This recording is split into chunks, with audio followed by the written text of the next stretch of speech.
My wife told her friends I was just a mailman with no ambition, so I let her think that while quietly building a six-figure e-commerce business out of our garage. I've never told this story to anyone, not fully. I guess I just needed to get it off my chest. I'm 35. I work or used to work for USPS. You've seen the type: steel-toe boots, navy blue uniform, pushing through rain, heat, or snow 6 days a week. The job isn't glamorous. My back aches most mornings and the knees aren't what they used to be. But I liked it. Honest work, regular hours. No desk politics. And the customers on my route? Most of them knew me by name. Called me Joey the Mailman. One lady even baked cookies for me every Tuesday. My wife, Sabrina, didn't see it that way. We've been married 7 years, together for 10. I met her when I was still a substitute carrier, back when I was hustling every shift I could grab. She worked the front desk at the chiropractor's office on my route. We hit it off over casual conversation about favorite candies. Hers was Swedish fish. Mine? Peanut M&Ms. She laughed at that, called me basic. Fast forward a decade and we have a small house in the suburbs, no kids, and a rescue dog named Hank. From the outside, everything looked fine. Average, maybe even a little boring. But fine. Until one night about a year and a half ago. Sabrina had her 2 best friends over for wine night. I was supposed to be out in the garage tinkering, as she always put it. What she didn't know was I'd left my phone charging on the kitchen counter. I came in to grab it, but when I got to the hallway, I paused. I heard my name. They were laughing about something, and then I heard her say it. Clear as day. Joey? Oh, come on. He's just a mailman. No ambition. He's happiest when he's organizing envelopes. It felt like someone poured cold water down my spine. I didn't even move. I just stood there.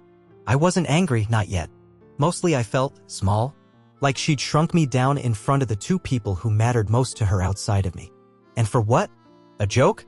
I walked back outside without saying a word. That was the night something shifted. Not in her, but in me. You see, what Sabrina didn't know was that I hadn't just been tinkering in the garage. I'd been building something. Slowly, quietly, late nights after my shift, lunch breaks in my mail truck, weekends she thought I was napping. I had found something. An idea that started with me reselling limited edition sneakers online, something my nephew got me into during the pandemic. From there, I moved into collectible cards, then custom-designed apparel. Eventually, I built a Shopify store, then a brand. Small at first, then shockingly steady. The margins were tight, but I reinvested everything. By the time she made the joke about my lack of ambition, I had made $27,000 in revenue in just under 8 months. I didn't tell her. I didn't say a word. I just smiled and let her believe I was still just the mailman. After that night, I stopped trying to impress Sabrina. That's the truth. I still made dinner when I could, still rubbed her shoulders when she complained about work, still remembered to DVR her favorite reality shows. But something inside me, whatever part of me used to try so hard to be seen by her, turned quiet. Instead, I poured that energy into my business. The garage became my sanctuary. We didn't have a fancy setup. Just some folding tables, an old laptop, a portable heater in the winter, and a fan in the summer. But to me, it was Silicon Valley. It smelled like cardboard, fresh ink, and ambition. Hank, our dog, would curl up near the door while I packed orders or filmed quick product videos for Instagram. By day, I was Joey the Mailman. By night, I was Joey, founder and CEO of Ember Threads Company. I started with custom tees. Simple designs with clever phrases, stuff that made people laugh or feel seen. Introverts Unite separately in our own homes was the first one that really took off. Sold 300 in a week. I nearly cried when the notification bell wouldn't stop ringing. I didn't say anything to Sabrina, not when I hit my first $10,000 month. Not when a viral TikTok influencer tagged my brand in a haul video and my site crashed. And definitely not when Shopify emailed me saying I'd crossed the 6-figure revenue threshold. She didn't ask. She just assumed the packages I was constantly moving in and out of the garage were me wasting time on eBay. Fine. Let her. The turning point came one night when I was wrapping up a batch of orders. I'd printed custom thank you cards and was handwriting little notes for each customer. Something my grandpa used to say popped into my head: if you're gonna do something, make it unforgettable. I was in the zone when Sabrina came in. She was holding her phone, scrolling, wine glass in the other hand. Joey, she said, a little laugh in her voice. Chelsea said she saw you loading packages into your truck this morning. What is this, your little side hustle? Just something to pass the time, I replied without looking up. She sipped her wine. I mean, it's cute, but don't let it distract you from your real job. You've got good government benefits, babe. I nodded, smiled, didn't say a word. Because what she didn't know, what no one knew, was that I'd already put in my resignation at USPS. I had a month left. I'd given my notice quietly. No fuss. I had 3 months of savings, a rock-solid customer base, and more than 14,000 followers on social media. I was ready. But here's the kicker. What pushed me over the edge wasn't the six-figure mark. It wasn't the brand deals or the influencer who wore my hoodie on a podcast. It was the way she said it. Cute. Like I was a child playing pretend. Like the person she lived with was some passive, predictable little background character in her story. She never asked why I was happier, why I started sleeping better, why I didn't complain about work anymore. She didn't notice the new printer, the upgraded camera, the organized shelf system I'd built with my own 2 hands. She just assumed nothing had changed. And I let her, because one day I knew she'd see it all. And I was patient enough to wait. I think it hit her the morning I didn't leave for work. It was a Thursday. USPS starts early. I'd normally be out the door by 7:30, but I stayed in bed. I let the sun pour in through the blinds, let Hank jump up and sprawl across the comforter. I just laid there for a minute, staring at the ceiling, listening to Sabrina rustle around in the bathroom. She walked out in her robe, halfway through brushing her teeth. "Aren't you late?" I looked over at her, calm as still water. "I don't work there anymore." She stopped mid-step. "What?" "I quit. A few weeks ago." Her toothbrush froze in her hand, foam hanging awkwardly from her lips. She blinked, like maybe she hadn't heard me right. "You what?" I sat up slowly, swung my legs off the bed. "I quit. I don't deliver mail anymore." The silence stretched. She walked back into the bathroom and closed the door halfway. I could hear her rinsing, then pacing. "You didn't even talk to me about it?" That was rich because Sabrina talked at me, sure, about real estate dreams she never chased, about people from work who annoyed her, about how boring I was becoming. But she hadn't asked me about me in over a year. So I just said, "Didn't think you'd be interested." She left for work in a huff that morning, said something about being blindsided and irresponsible, then slammed the door hard enough to rattle Hank's water bowl. But here's the truth. She didn't want to understand it. She just wanted me to stay in my lane. That weekend, her friend group had their regular dinner rotation. I wasn't invited anymore. Somewhere along the line, I went from being the dependable Joey to the guy they barely acknowledged. Sabrina always said it was just a girls' night, but I'd seen the group chat once. One of her friends, Angela, I think, had written, "At least your guy's harmless. He won't cheat or challenge you. Just a mailman with a golden retriever heart." Sabrina replied with a laughing emoji. That's what I was to them. Harmless, predictable, a mascot. So I decided it was time.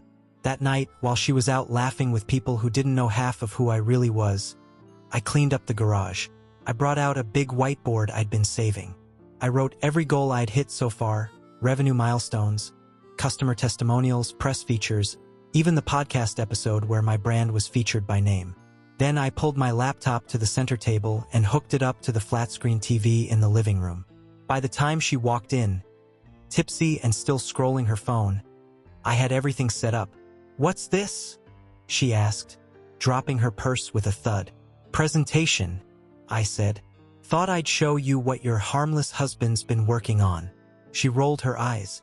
"Joey, I'm really not in the mood." I clicked play. The slideshow started with our bank account. Not the joint one, but the business one.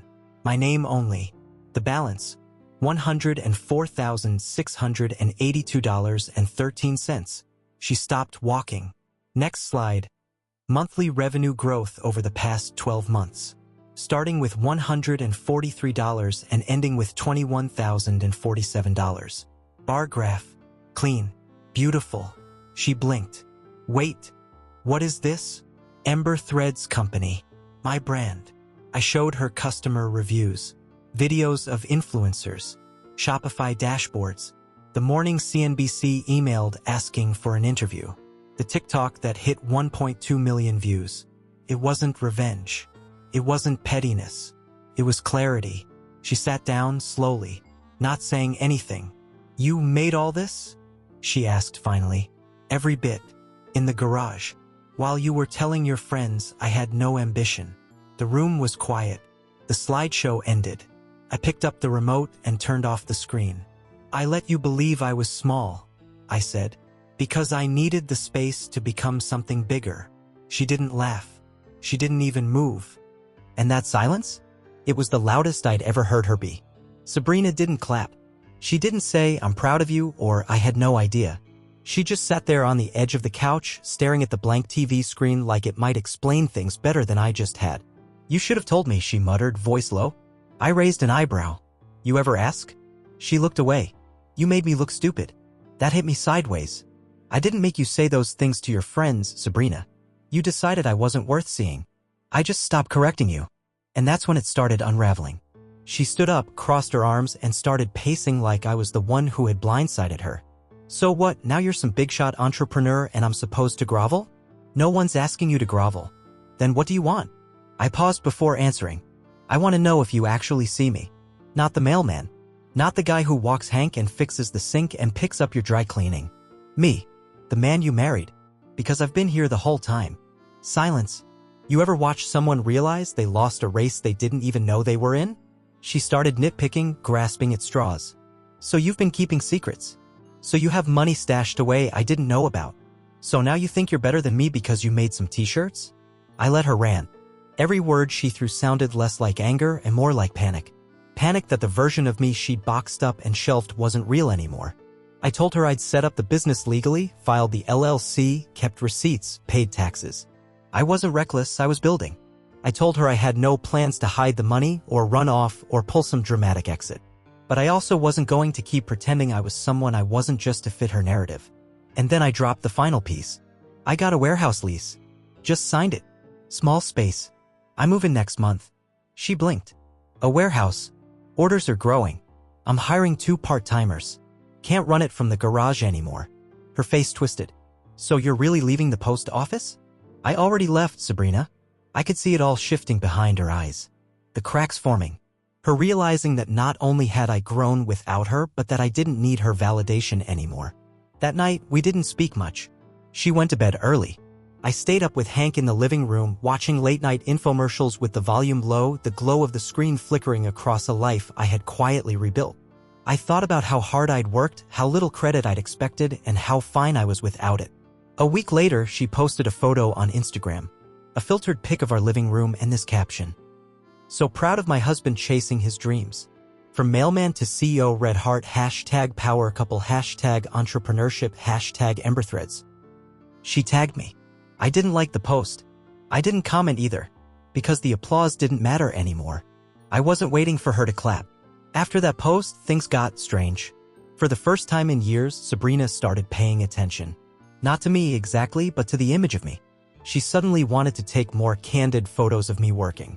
Started casually asking about analytics and ad revenue at dinner. Wanted to help curate the brand's vibe, whatever that meant. One night she asked if she could start a lifestyle blog and link to Ember Threads as her husband's success story.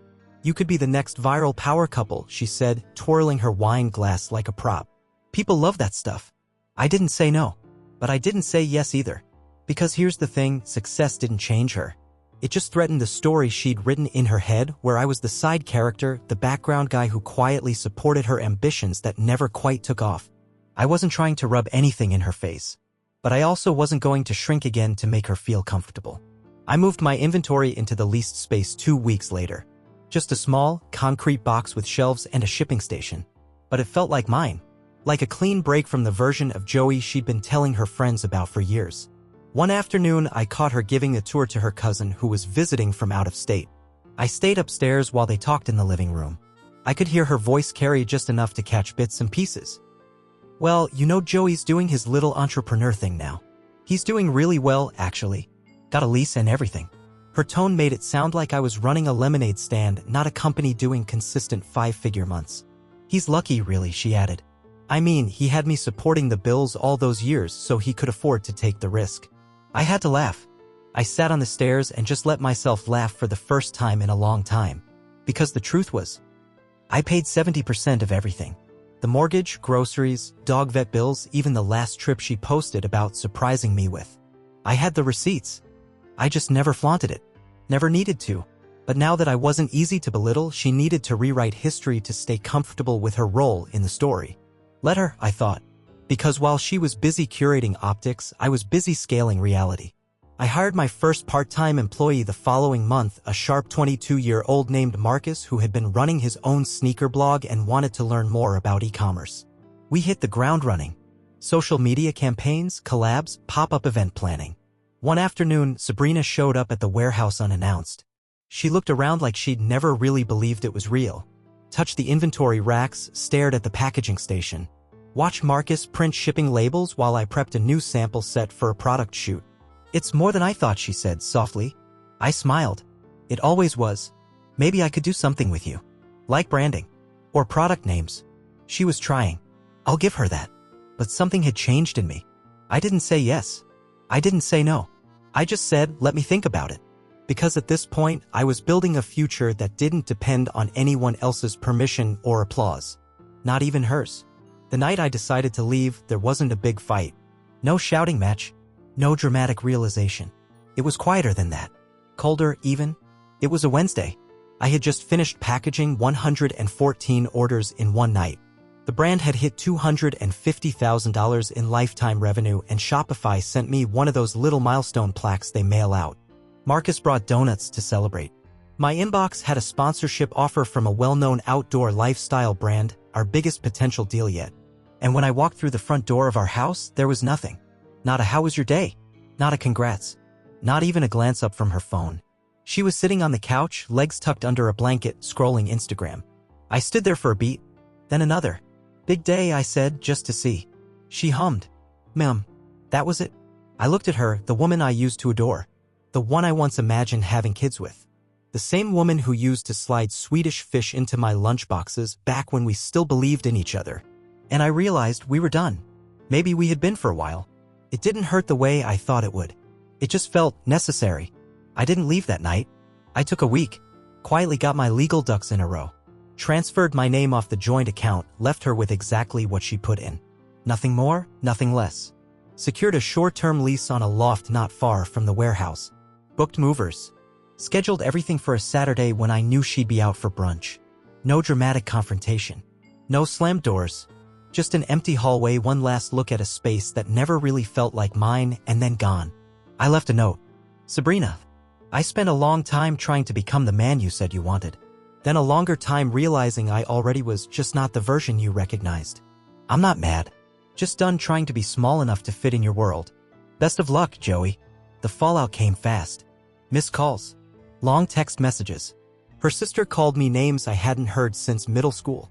Sabrina sent voice notes crying, saying I blindsided her, that we were so close to finally being something. But we were never close. She was just realizing she'd lost a man she thought would never leave. She came by the warehouse a week later. I didn't let her in. I met her at the door. "You really just walked away?" I nodded. "No, Sabrina." I walked forward. "So that's it? That's it?" She looked at the building, the boxes, the team inside working like a real business. Her eyes scanned the shelves, the posters, the products. And I could tell this was the first time she believed it was real. Not a side hobby. Not cute. Not just a mailman's distraction. A legacy. Update. It's been 11 months since I left. The business is on track to clear $500,000 this year. I speak at e-commerce conferences now. Wild, right? Ember Threads got picked up by a boutique chain in 3 states. We just launched a campaign that sold out in 48 hours. I live in a loft with big windows, no silence that feels heavy, and no one asking me why I bother chasing dreams. Hank's still with me. Still snores louder than a diesel engine. As for Sabrina, I got a message from her last week. Just one line. "Do you ever think about what we could have had?" I didn't respond. Because what we could have had was never as good as what I actually built. And some things are better left unanswered.